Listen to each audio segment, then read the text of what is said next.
First வந்து cut நடிங்க, எதுவும் யோசிக்காதீங்க அப்படின்னாரு. அதுக்கப்புறம் அவர்களே இவர்களேன்னு சொல்லிட்டு வந்து பிரதர் பி ப்ரிசைஸ், எதுவுமே கூட்டாதீங்க அப்படின்னாரு. துல்லியமாக செய்யுங்கள், கூட்டாதீர்கள் குறைக்காதீங்க. உடனே கண்டித்தார். செல்வப்பிறந்தகை அவர்கள் டிரான்ஸ்லேட் பண்ணும்போது நிறைய விஷயங்கள் மாற்றி மாற்றி யுனைடெட் ஸ்டேட்ஸ் ஆஃப் அமெரிக்கா மொழிபெயர்க்க தெரியாதாங்க ஒரு மனுஷனுக்கு கேட்குறேன். டொனால்ட் ட்ரம்ப்னு சொல்றாரு, ஆனால் டொனால்ட் ட்ரம்ப்னு அவர் செல்வப்பிறந்தகை சொல்ல மாட்டேன்றாரு. ரிசீவ் ஆகலைங்க. ஒரு போட்டி பொறாமையில் என் மீது வந்து ஒரு பொய் புகார் ஒருத்தம் உடனே எடுத்து ஷேர் உடனே எல்லாரும் ஷேர். என்ன இன்னைக்கு அந்த நாய் கொடுத்த நாய் எங்க இருக்குன்னு தெரியல. ஏன் முதலமைச்சர் மு க ஸ்டாலினோடு சேர்ந்து ஏன் பிரச்சாரம் பண்ண மாட்டேன்றாரு? இது பண்ணாரு, அப்ப அது பண்ணாரா? இல்ல, அதை பண்ணிட்டாரு. சரி, அடுத்தது அது பண்ணாரு, பேரை சொன்னாரா? சொல்லிட்டாரு. சொன்னாரு, புகழ்ந்து சொன்னாரா? புகழ்ந்து சொல்லிட்டாரு. அதெல்லாம் சரி, சேர்ந்து நின்னாரா? ராகுல் காந்திக்கு மனக்கசப்பு இல்ல, இருக்கதானே செய்யும். சின்ன சின்ன சங்கடங்கள், சின்ன ஏதாவது இருந்திருக்கலாம். இருக்கு. இப்போ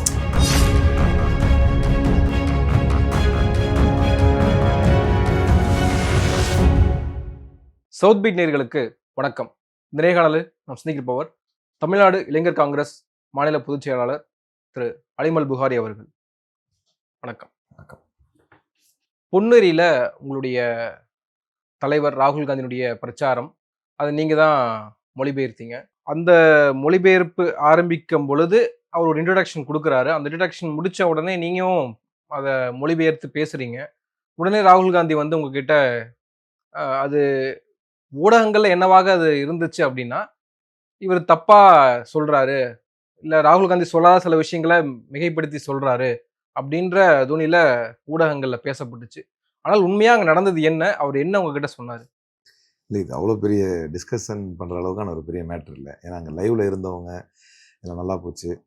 முதலாக வந்து இந்த ஒரு பெரிய வாய்ப்பு எனக்கு கொடுத்த மரியாதைக்குரிய தலைவர் செல்வப்பெருந்தகை, எங்கள் இன்சார்ஜ் கிரீஷ் சோடங்கர், அதே மாதிரி நிவேதிதால்வா, அப்புறம் ராம்மோகன் சார், இவங்க எல்லாருக்கும் ஒரு பெரிய நன்றியை சொல்லணும். தலைவர் ராகுல் காந்தி அவர்கள் என்ன அப்படின்னா, இதுக்கு முன்னால் ஒன்று சொன்னார். ஃபஸ்ட்டு வந்து அவர் காதில் எல்லாத்தையும் மாற்றி மாற்றி உழைப்பி அவங்கவுங்களுக்கு தேவைப்பட்ட மாதிரி என்ன நோப்பட்டுக்கிறாங்க.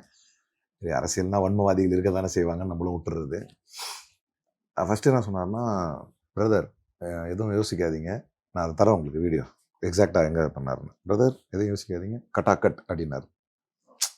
ஃபஸ்ட்டு வந்து சொன்னார் அதை, அதாவது ஸ்டார்ட் பண்ண போகிறோம் அப்போ தான் கிட்ட வந்துட்டு ரொம்ப எதாவது யோசிக்க தேவையில்லை, கட் நடிங்க அப்படின்னாரு. அடிச்சுட்டு போயிட்டார். அதை ஒருத்தர் வந்து எடுத்து போட்டு அலிமல் புகாரியை பாராட்டினாரு அப்படின்னு ஒருத்தர் போட்டிருக்காரு, என்னையும் டேக் பண்ணி எங்கள் கட்சியால். அதில் போய் கமெண்ட்டில் வந்து அவர் பாராட்டல, நீ சரியாக பண்ணலன்னு திட்டாரு போட்டிருக்கா. இது ஒன்று. அது ஃபஸ்ட்டு சொன்னது.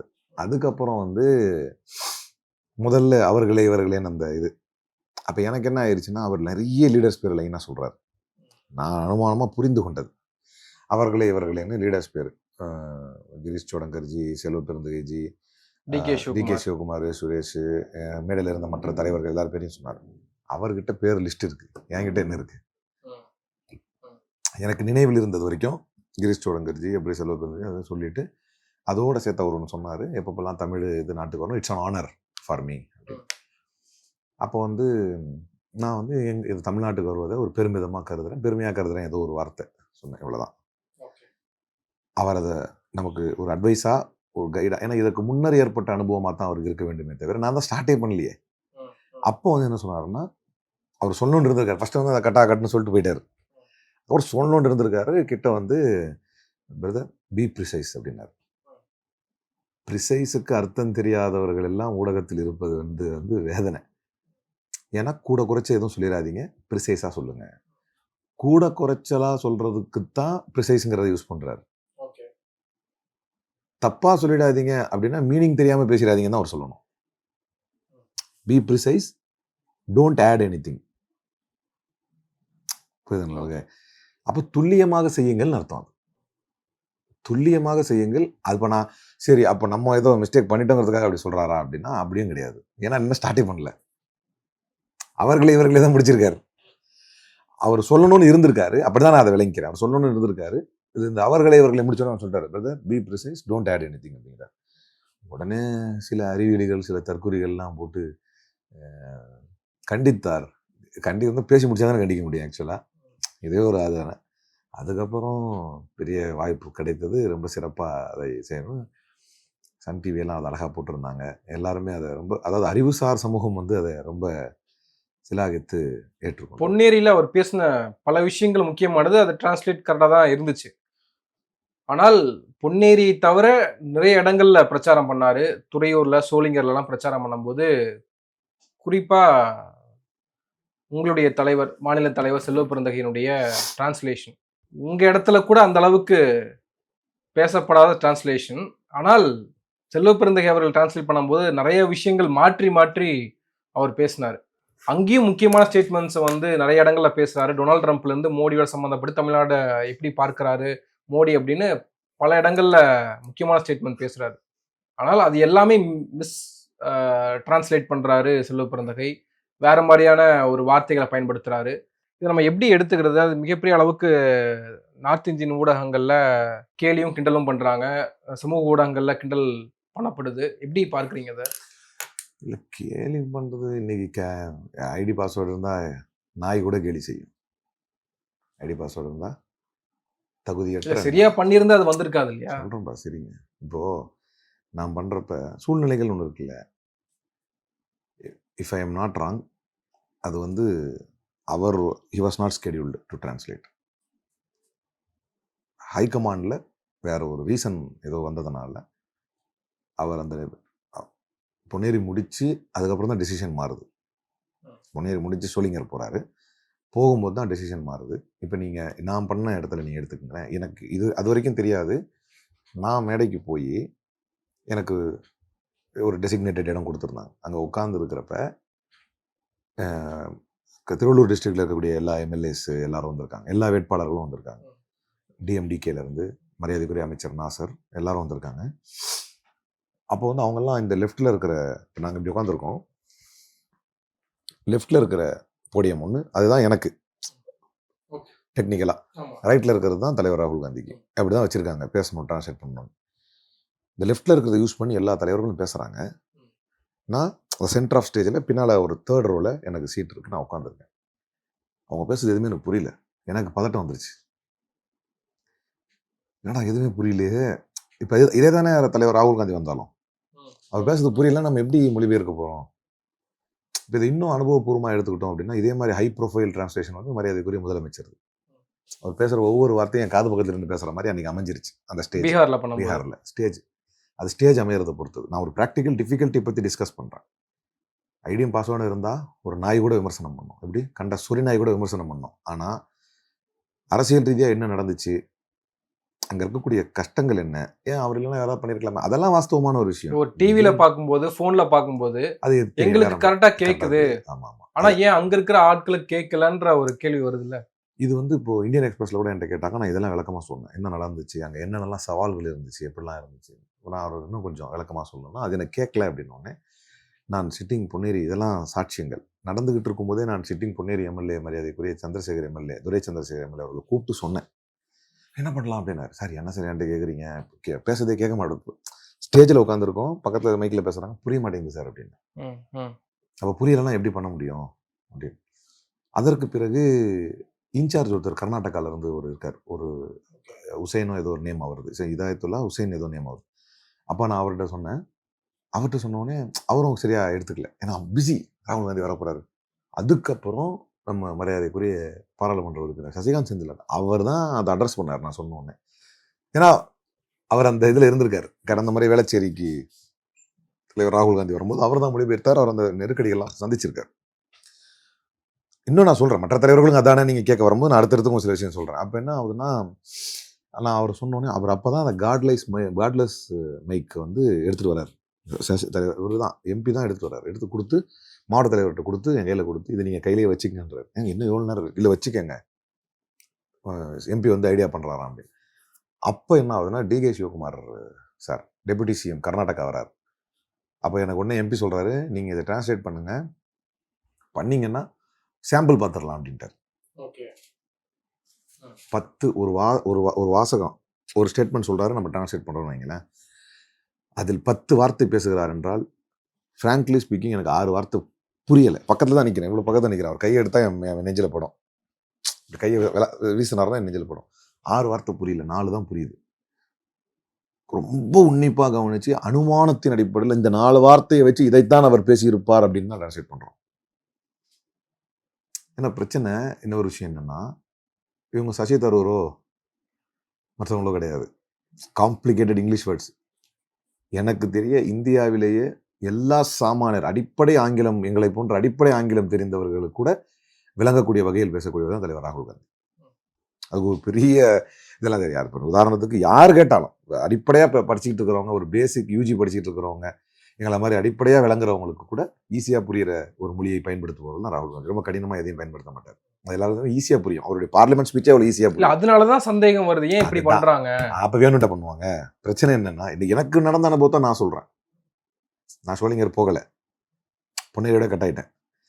அப்போது அங்கே என்ன நடந்துச்சுன்னா, அந்த 10ல் ஒரு 6 வார்த்தை புரியலை. அந்த 4 வார்த்தை வந்து ரொம்ப உன்னிப்பாக கவனித்து அனுமானத்தோடு பேச வேண்டியிருந்துச்சு. எனக்கு ரொம்ப அதுவே சீரியஸ்லி ஸ்பீக்கிங் பயத்தையும் ஒரு கலக்கத்தையும் கொடுத்துருச்சு. இப்போ அடுத்த தலைவர் வந்தாலும் அதே தானே அப்படின்னு. அப்போது அவர் லெஃப்ட்டில், நான் ரைட்டில் நிற்கிறோம். அப்போ வந்து தலைவர் வந்து அந்த போடியத்தில் நிற்க போகிறாரு. அப்போ நம்ம இப்படி நிற்போம். ஒருவேளை அந்த மாதிரி ஏதாவது ஈக்குவேஷன் மாதிரி வந்துருமோ ஒரு ஒரு நம்பிக்கை தான்.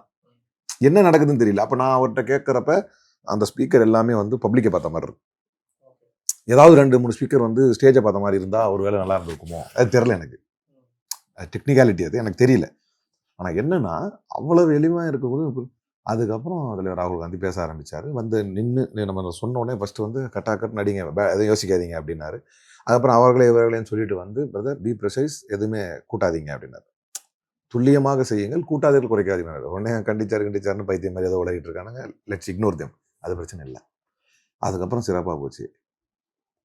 நான் மொழிபெயர்க்கும் போது டேமில்ஸ் அப்படின்னு அவர் சொன்னார்.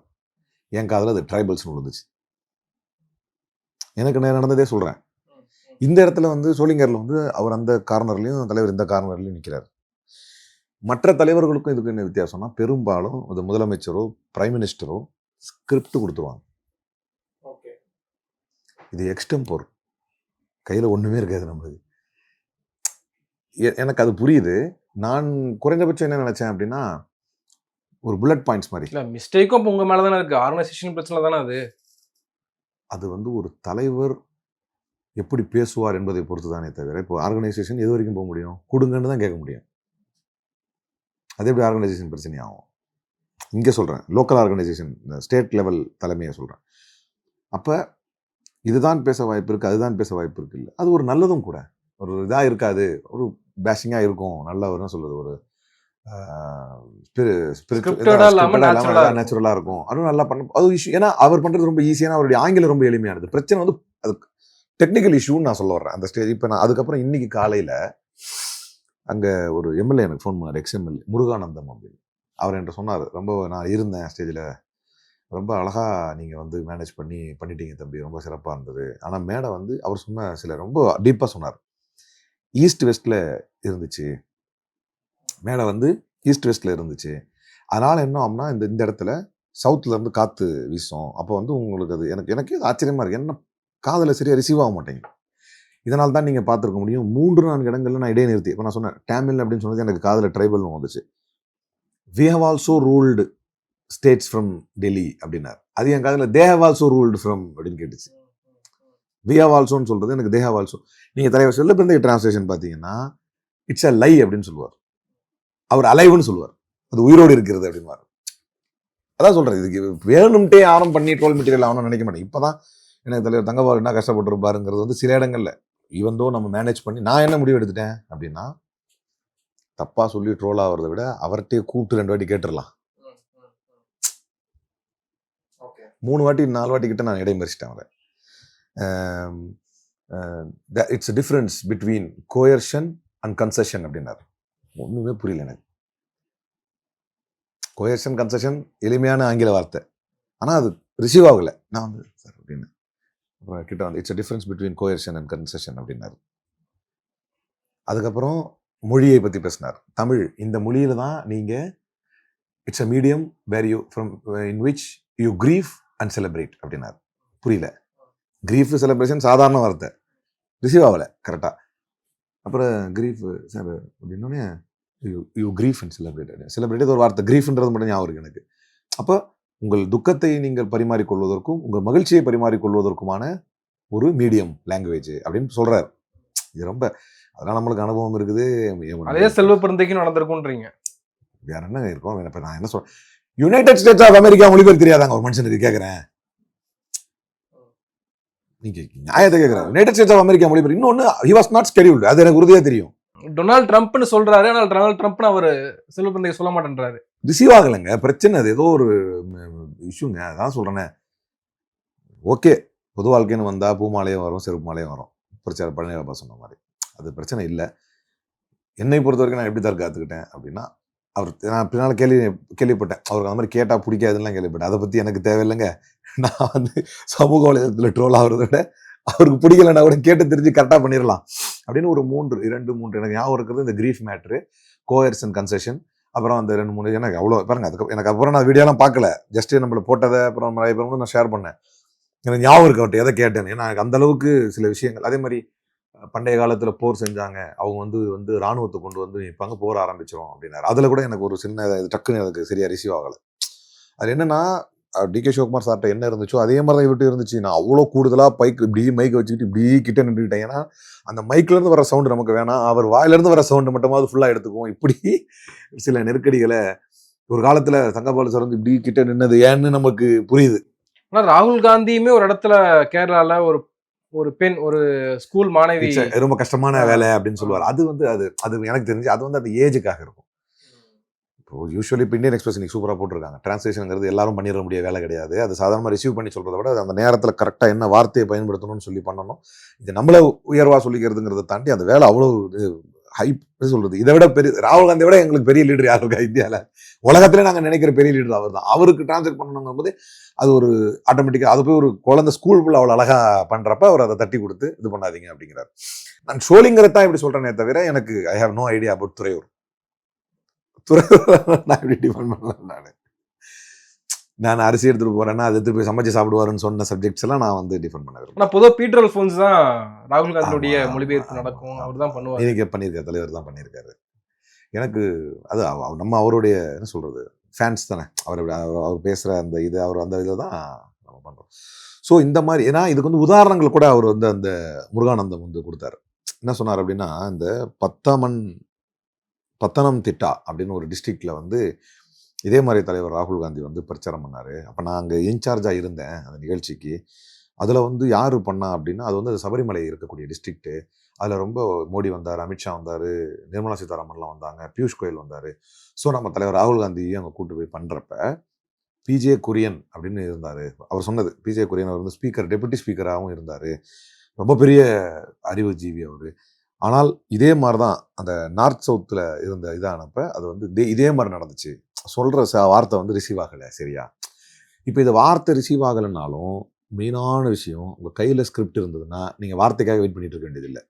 நீ ஒரு அனுமானத்தின் அடிப்படையில் அடுத்து வந்து கோயர்ஸ் அண்ட் கன்செஷன் பற்றி பேச போகிறாரு. மாநிலங்கள் வந்து ஒருத்தர் நாம் யாரும் நிர்பந்திக்க மாட்டோம், அவங்க வந்து நிர்பந்திப்பாங்க அப்படிங்கிறத பற்றி பேச போகிறாருன்னும் போது, இது கோயர்ஸ் அண்ட் கன்செஷன் தான்.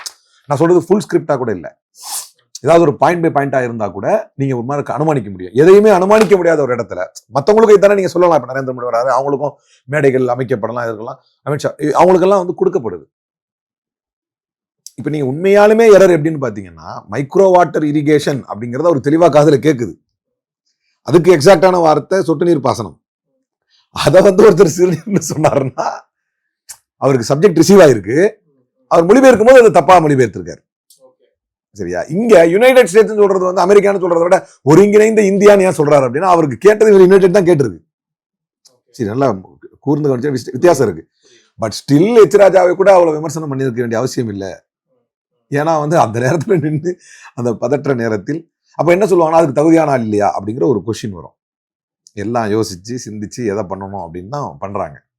பண்ற நேரத்துல இந்த மாதிரியான மிஸ்டேக்ஸ் வர்றப்ப இதெல்லாம் கொஞ்சம் தவிர்க்க முடியாத இடமா இருக்கு. இந்த அலைய ஆகட்டும், அலைய வந்து அலைவுன்னு அவர் எடுத்துக்கிட்டது. இன்னைக்கு ஜோதிமணியுமே 2 டைம் ராகுல் காந்தி கிட்ட என்ன சொன்னீங்கன்னு கேக்குறாங்க. என்ன தப்பு இல்லைங்கிறேன், அதான முறை, தப்பு இல்லைங்கிறேன்.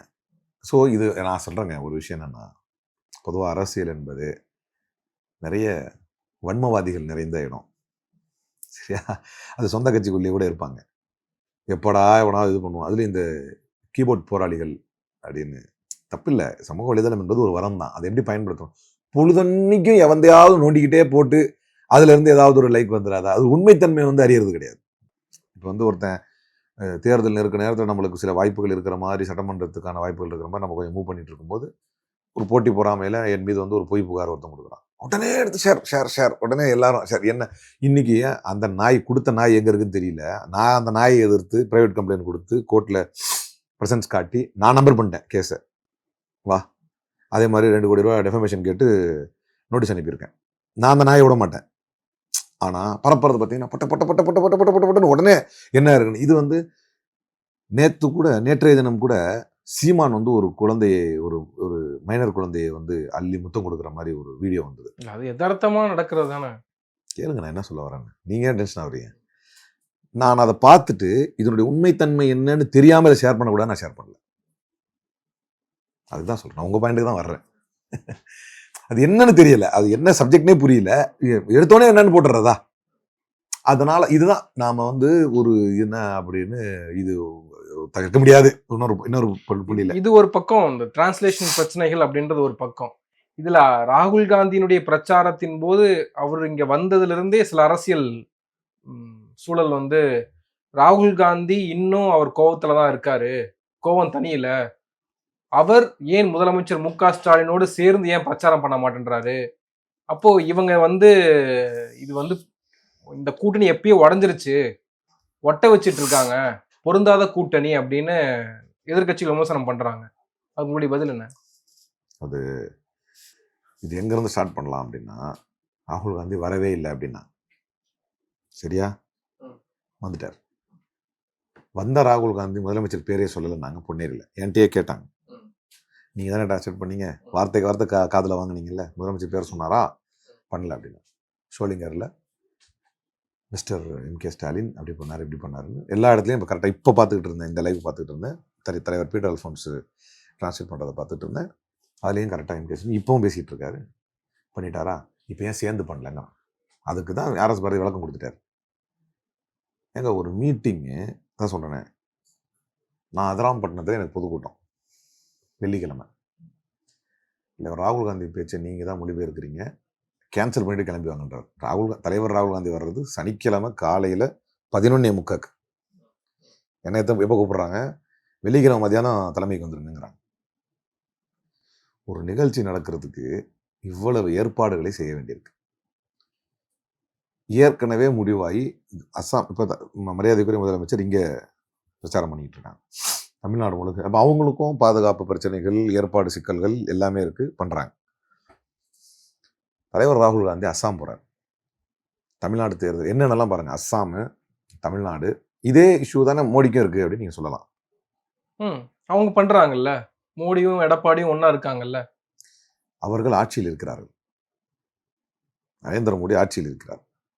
தேர்தல் ஆணையம் அவர்களுடைய அனைத்து நிலைப்பாடுகளுக்கும் மோடியுடைய டூருக்கு ஏற்ற மாதிரி தேர்தல் தேதிகளை அறிவிச்சாங்க. கடந்த பாராளுமன்ற தேர்தல் உங்களுக்கு தெரியும்னு நினைக்கிறேன். ஒன்று இப்போ லாஸ்ட்டாக 8:30 மணிக்கு மக்களுக்கு செய்தி சொல்கிறேன், நான் நியூஸ் 18 உட்காந்துருக்கேன், கட் பண்ணிட்டாங்க. 8:30 மணிக்கு செய்தி சொல்கிறாருன்னு. இப்படி ஒரு வன்மம் பிடித்த ஒரு வாந்தியை என் வாழ்க்கையில் நான் பார்த்ததில்லை. ஒரு பிரதமர் வாந்தி எடுத்து தேர்தல் மாடல் கோட் ஆஃப் கான்டக்ட் நடைமுறையில் இருக்கும் பொழுது தேசிய கொடியை பின்னால் வச்சுக்கிட்டு பிரதமர் என்கின்ற பதவியை பயன்படுத்தி பேசுகிறார், எதிர்கட்சிகளை தாக்கி பேசுகிறார். இந்த மாதிரி ஏதாவது ஒரு ஆப்ஷன் எங்களுக்கு இருக்கா? ஏன்னா நீங்கள் கேட்கறதுனால நான் அதை கேட்டேன், இதே தான் அவங்களுக்கும் அப்படின்னு நீங்கள் சொல்லுவீங்க. இந்த மாதிரி ஆப்ஷன் திடீர்னு நாங்கள் வந்து மக்கள் மன்றத்தில் தோன்றி எல்லா சேனல்லையும் எங்களால் 8:30 மணிக்கு மன் கி பாத் பேசுகிறேன்னு பேச முடியுமா? தேர்தல் நடைமுறை விதியில் ஆனால் அமலில் இருக்கும்போது பிரதமர் என்கிற பதவியை பயன்படுத்தி பேசுகிறாரு, அது மாதிரி எல்ஓபிங்கிற பதவியை பயன்படுத்தி எங்கள் தலைவரால் பேச முடியுமா? ஸோ அது வேற, அந்த கம்பேரிசனே தப்பு. இப்போ அண்ணாமலை மாதிரியான அறவைக்காடுகளை தானே சொல்லிட்டு இருந்துச்சுங்க. அவர் பிரதமரோட பிஸியா? ஆமாய்யா, பிரதமரோட பிஸி தான். ஏன்னா உங்களுக்குன்னு வேலை செய்யறதுக்கு தேர்தல் ஆணையம் இருக்குது, எங்களுக்கு எதிராக வேலை செய்யறதுக்கு தேர்தல் ஆணையம் இருக்குது. அப்போ ஃப்ரம் தி பிகினிங் நான் சொல்கிறேன், கூட்டணியே அமையாதுன்னு நாங்கள் ஃபஸ்ட்டு இன்னும் ஆரம்பத்துலேருந்து போனோம்னா அமைஞ்சது. என்ன சீட்டு இன்னும் முடிவே பண்ணலை, சீட்டு முடிவு பண்ணிடுவீங்களா இல்லை திருப்பி கொடுத்துருவீங்களா அப்படின்னு கலாய்ச்சாங்க. செகண்டு சீட்டு வந்துச்சு, பிரச்சாரத்துக்கே வரலன்னாங்க, வந்தார். முதலமைச்சர் பேரே எடுக்கலன்னார், எடுத்தார். இதுக்கு மேலே என்ன செய்யணுங்கிறாங்க? வெற்றி பெறாது. ஏன் முதலமைச்சர் மு க ஸ்டாலினை சந்திக்கல, ஏன் இருவரும் ஒன்னா இல்லைன்ற ஒரு கேள்வி முடியாது. இப்போ எப்படிங்க முடியும்? இதெல்லாம் ஹை ப்ரொஃபைல் லீடர்ஸு ஏற்கனவே முடிவாகி செய்யணும். கோயம்புத்தூரில் நிகழ்ச்சி நடக்க போது 2 பேரும் சேர்ந்து தான் நிகழ்ச்சி அட்டன் பண்ண போகிறாங்க அப்படின்னும் போது வந்தார், ரோட்டில் இறங்கினாரு, ஸ்வீட் வாங்கினாரு, கொடுத்தாரு, என் பிரதர்னாரு, சந்தோஷப்பட்டார். அது 2 பேரும் ஸ்கெடியூல். நீங்க சொல்றது எல்லாமே செய்தியாவும் மாறுதுல்ல. வரலன்னு சொன்னாரு, வந்தாரு, முதலமைச்சர் மு க ஸ்டாலின் பேர்ல சொல்லலன்னு சொன்னாரு, சொல்லணும்னு சொன்னாங்க, ஆனா சொன்னாரு. இப்போ 2 பேரும் இணைஞ்சு ஒரு பிரச்சாரம் பண்றதோ, இல்ல 2 சந்திக்கிறதோ, நாடாளுமன்ற தேர்தல்ல ஸ்வீட் பாக்ஸ் எடுத்துட்டு போன ராகுல் காந்தி சட்டமன்ற தேர்தலில் ஏன் எதுவும் வாங்கிட்டு போலான்னு கேட்கிற இந்த கேள்வி இருக்குல்ல. ஸ்வீட் பாக்ஸ் எடுத்துட்டு போனதுங்கிறது அடிப்படையா ஒரு தலைவர் சந்திப்பதை விட அதிகபட்சமான அன்பு. எப்பவுமே அதிகபட்சத்தை செஞ்சுட்டு இருக்கணும்னு எப்படி எதிர்பார்க்க முடியும்? நார்மலா என்ன செய்யணுமோ அது கரெக்டாக தானே போய்கிட்டு இருக்கு. நார்மலா போறது போய்கிட்டு இருக்கு. எப்பவுமே எல்லா மீட்டிங்லயும் எடப்பாடி ஒரு ஊரா சுத்திட்டு இருக்காரு. இப்ப நரேந்திர மோடி வந்துட்டு போனாரு. அப்ப எல்லா நேரத்தையும் எடப்பாடியை கூப்பிட்டு வச்சுக்கிறாரா? 2 பேரும் சேர்ந்து பண்றாங்களா? எல்லா நேரத்திலையும் அமித்ஷா எடப்பாடி ஒன்னா பண்ணிட்டு இருக்காங்களா? சீமான் கூட நீங்க பிரச்சாரம் பண்றாரு. உங்க திமுக காரங்கள்ல ராகுல் காந்தி மதிக்க மாட்டேன்றாரு, திமுகவினுடைய தலைமையை ராகுல் காந்தி மதிக்க மாட்டேன்றாரு, நீங்க போய் கை சின்னத்துக்கு ஓட்டு போடுவீங்களா? அப்போ உங்க மரபணுவை சோதிக்கணும் அப்படின்றாரு. அவர் ஓசியில கொடுத்தா குப்பையை கூட பெற்றுக்குவேன்னு கேட்பாரு. ஒரு 3ஆம் தர ஒரு கேவலவாதியுடைய பேச்சுக்கு நம்ம எப்படி பதில் சொல்ல முடியும்? சீமான்லாம் ஒரு அரசியல் கட்சி தலைவரா? முதல்ல நீங்க இப்போ இவ்வளோ தூரம் கேட்டீங்க. ஒரு அரசியல் கட்சியில் அவங்களுக்கு ஒரு ஸ்டேட்டஸ் இருக்கு. பேசி பேசி பைத்தியம் பிடிச்சி போய் எதை வேணா பேசலாம். அதுவும் இப்பயும் புதுசாக சீமானுக்கு ஓவரா பைத்தியம் பிடிச்சிருக்குன்னா, அவர் நிற்கிற தொகுதியில் தலைவர் கார்த்திக் சிதம்பரம் சூறாவளி பிரச்சாரம் செய்கிறார். அதில் அவருக்கு இன்னும் ட்ரிகர் ஆகி அவராக கற்பனை உலகத்தில் வாழ்ந்துட்டு இருக்காரு. அவர் சோம்பிகள் எல்லாமே ஒரு கற்பனை உலகத்தில் வாழ்ந்துட்டு இருக்காங்க. என்ன கற்பனை உலகம்னா, அழிச்சிட்டோம், ஒழிச்சிட்டோம், சமாதி கட்டோம், காங்கிரஸ் பைத்தியங்களா, 18 எம்எல்ஏ இருக்குண்டா, நீங்க இன்னும் ஒரு கவுன்சிலர் கூட ஆகலை, அழிச்சிட்டோம், சமாதி கட்டினவர் அப்படி இப்படின்னு. இப்போ காரைக்குடியில் பயந்து போயிருக்காரு சீமான். அந்த பயத்தினுடைய வெளிப்பாடாக உளறி கொண்டு இருக்கிறாரே தவிர, அவங்க கூட வரல, பார்க்கல, இவங்களுக்கு உங்க ஓட்டா, இவங்க கூட வரல, கேட்கல, இவங்களுக்கு உங்க ஓட்டா. நீங்க கூட தான் இது வரைக்கும் போன பாராளுமன்ற தேர்தல் வரைக்கும் டெபாசிட் இழந்திருக்கிற. அதுக்கு முன்னாடி சட்டமன்ற தேர்தலில் மிஞ்சி போனால் ஒரு 10 தொகுதியில் டெபாசிட் வாங்கியிருக்கிறேன். அப்போ உனக்கும் ஓட்டான்னு நாங்கள் கேட்கலாம்ல. நேற்று ஒரு பிரச்சாரம் நடக்குது. மல்லிகார்ஜுன கார்கே அவர்கள் ஸ்டாலினை புகழ்ந்து பேசுறாரு. கவலைப்படாதீங்க, நீங்க தனியா இல்லை, இந்தியாவே உங்க பின்னாடி இருக்கு அப்படின்னு சொல்றாரு. கூட்டமே ஆர்ப்பரிக்குது. அதே கூட்டத்துல ஏன் ராகுல் காந்தி இல்லைன்ற ஒரு கேள்வி வருது இல்ல? அதே வேற கூட்டத்துல எடப்பாடி பழனிசாமி அதிமுகவை வித்துட்டாரு. அதிமுக என்பது பாஜகவின் முகமூடி தான் அதிமுக. அதிமுக என்கின்ற முகமூடி அணிந்து கொண்டு பாஜக வருகிறது. அதிமுகவின் தலைவர்களை மிரட்டுவதற்கு இவர்கள் முகைமைகளை பயன்படுத்துகிறார்கள். அப்படி இவர்கள் ஒருபோதும் தம்முடைய முதல்வர் மு க ஸ்டாலின் அவர்களை உருட்ட முடியாது, மிரட்ட முடியாது. அவர் இந்த உருட்டல் மிரட்டலுக்கெல்லாம் அப்பாற்பட்டவர் எனும்போதும் கூட்டம் ஆர்ப்பரிச்சுது. இது அங்கே சொல்றதுக்கு அங்கே போய் சொல்றதுக்கு என்ன பிரச்சனை? 2 பேருக்குமே டைமிங் ஒத்து வரணும் இல்லைங்க. நீ சொல்லலைன்னா பிரச்சனை இல்லை. இப்போ நீங்கள் அடுத்த கேள்வி வேற சொல்லலைங்கிறீங்க, அதையும் இவ்வளோ தூரம் சொல்லியிருக்காரு. அதுதான் தலைவர் ராகுல் காந்தி போனா என்ன, அஃபிஷியலாக தலைவராக இருக்கக்கூடிய மல்லிகார்ஜுன கார்கே போனா என்ன? எங்களுடைய அன்அஃபிஷியல் தலைவர் தலைவர் ராகுல் காந்தி, அஃபிஷியல் தலைவர் மல்லிகார்ஜுன கார்கே. அவர் போறாரு, இவர் போறதுக்கு என்ன ஏதாவது ஒன்று சொல்லி கிளப்பி விடணும்னா எதை வேணா செய்யலாம். இதெல்லாம் நெருக்கடிகள், சூழ்நிலைகள் அப்பப்போ அமையிறது. ஏன்னா இப்போ நம்ம ஒரே நேரத்தில் அசாம் தேர்தல், ஏற்கனவே சொல்லிட்டேன், மோடி கதையை இங்கே கம்பேர் பண்ணவே கூடாது. ஏன்னா அவங்களுக்கு தேர்தல் ஆணையம் சப்போர்ட்டுக்கு இருக்குது. அவங்களுக்கு தேவைப்பட்ட மாதிரி அவங்க டேட்டை கூட மாற்றிக்குவாங்க. எப்போ தேவையோ அப்போ தேர்தல் கூட தள்ளி போட்டுக்குவாங்க. அவங்க விருப்பம் அது. ஆனால் நாங்கள் எல்லாத்தையும் கடந்து அசாம் தேர்தலை பார்க்கணும், இங்கே வேட்பாளர்களை தீர்மானிக்கணும். இன்னொன்று அவங்க அப்பர் ஹேண்ட் எடுத்துக்கிறாங்க. எடப்பாடி நீங்கள் கேட்டீங்கன்னா இன்னொரு பதில் கூட சொல்லுவோம், முக்கியமான பதில். எடப்பாடியை வர வைத்து அமித்ஷா பேசுகிறார். நம்ம அப்படி இல்லைல்ல. நாங்கள் தானே கூட்டணிக்கு அமைச்சு, குழு அமைச்சு, அவங்க பேசி, அதுக்கப்புறம் டெல்லியில் லாஸ்ட்டாக எங்கள் கட்சி, எங்கள் மாநில தலைமை டெல்லிக்கு போய் முடிவெடுக்கணும். எவ்வளோ வித்தியாசம் இருக்குது. அவங்களுக்கு தேவையான எடப்பாடி கூட சொன்னார், நான் வெயிட் பண்ணி பார்த்துட்டு வந்தேன், பேசிட்டு வந்தேன் அப்படிங்கிறாரு. நல்ல விஷயங்கள் செஞ்சேன். இந்த மாதிரி எப்போ நடந்திருக்கா தமிழ்நாட்டில்? அப்படி கிடையாது. எந்த மாநிலத்தில் யார் தலைமையில் கூட்டணியோ அவர்களுக்கான முழு மரியாதையும் காங்கிரஸ் கொடுத்துருக்கிறது. நீங்கள் ஸ்டேஜில் ஏறலை, பேரை சொல்லலை அப்படிங்கிறது ஒரு குறை அப்படின்னா, அதை விட மோசமானது அந்த யார் தலைமையிலான கூட்டணியோ அந்த தலைவரையே டெல்லிக்கு கூப்பிட்டு பேசுறது. ராகுல் காந்திக்கு மனக்கசப்பு இல்லை இந்த கூட்டணி விவகாரத்தில். இருந்ததுதான் எப்படிங்க வருவார்? நீங்க என்ன எதிர்பார்க்குறீங்க? சரி ஆமான்னு வச்சுக்கிங்க, என்ன சொல்லாங்கிறீங்க? நீங்க என்ன எதிர்பார்க்குறீங்கன்னு தெரியல. ஆமானா வருவாரா? கூட்டணியை கன்ஃபார்ம் பண்ணுவார்? அவருக்கு மேல என்னங்க இருக்கு காங்கிரஸ்ல? சரி, உங்க வாதப்படியே இருந்தாலும் அதை கூட்டணியை வைக்கக்கூடாது, இந்த கூட்டணியோடு இணைந்து செயல்படக்கூடாது என்பதை முறியடிக்கக்கூடிய அளவுக்கான மனக்கசப்பு இல்லை. எங்களுக்கு புரிஞ்சுக்கிங்க. அப்படி பார்த்தா உங்க வாதப்படி அதெல்லாம் வைக்கிறார்ல. இருக்க தானே செய்யும். சின்ன சின்ன சங்கடங்கள், சின்ன ஏதாவது இருந்திருக்கலாம் மேபி. இருக்கு இப்போ. நீங்க திரும்ப திரும்ப இதே கேள்வி கேட்கறதுனால அப்படியே ஒரு கால் இருந்தாலும் எங்களுக்கு என்ன வேணும்? கூட்டணியை வந்து ஏத்துக்கிறார் தலைவர், கூட்டணிக்காக வந்து பிரச்சாரம் பண்றார் தலைவர், கூட்டணி கட்சி தலைவருடைய மதிப்புகளை மரியாதையை புகழ்ந்து எல்லா இடத்துலையும் பேசுகிறார் தலைவர். இந்த லெவலுக்கு எங்களுக்கு போதுமே. அதை தாண்டி அவர் பர்சனலா என்ன நினைக்கிறாரு, நம்மளுக்கு என்ன தேவை? இல்லை அவர் அது பண்ணாரா? இல்லை பண்ணிட்டார். ஓ இது பண்ணாரு, அப்ப அது பண்ணாரா? இல்லை அதை பண்ணிட்டார். சரி அடுத்தது அது பண்ணாரு, பேரை சொன்னாரா? சொல்லிட்டார். சொன்னாரு, புகழ்ந்து சொன்னாரா? புகழ்ந்து சொல்லிட்டார். அதெல்லாம் சரி, சேர்ந்து நின்னாரா அப்படின்னு கேள்வி கேட்டுக்கிட்டு, சேர்ந்து நின்னாரு, சரி ரைட்ல பார்த்தாரா அப்படின்னு கேட்பீங்க போல. அடுத்தது ரைட்ல தான் சிஎம் உட்கார்ந்த, ரைட்ல பார்த்தாரா அப்படின்னு கேட்பான். சரி ரைட்ல பார்த்தாரு, சரி சிரிச்சாரா அப்படின்னு. சரி சிரிச்சா சரி, கை கொடுத்தாரா? கை கொடுத்தாரு. அதுல பார்த்து நேற்று ஒருத்தன் அவருக்கு கை அடிபட்டிருக்கு. ஒரு வாட்டர் தண்ணியை ஓபன் பண்றாரு, அவர் கையை கழுவுறது ஓபன் பண்றாரு, அதுக்குள்ள ஒரு தொடர்ந்து கை கொடுக்குறாரு. அவர் கை கொடுத்துட்ட பிறகு அவர் எப்பவுமே பண்ணுவார், சின்னதாக போட்டு இப்படி வாஷ் பண்ணிக்குவார். புரிஞ்சிக்க முடியுது, பிறருடைய பதட்டங்கள்லாம் புரிஞ்சிக்க முடியுது. அது எதுவுமே ஒர்க் அவுட் ஆகாது. இந்த கூட்டணி வெல்லும். மீண்டும் திராவிடம் 2.0 தமிழ்நாட்டை ஆளும். நன்றி.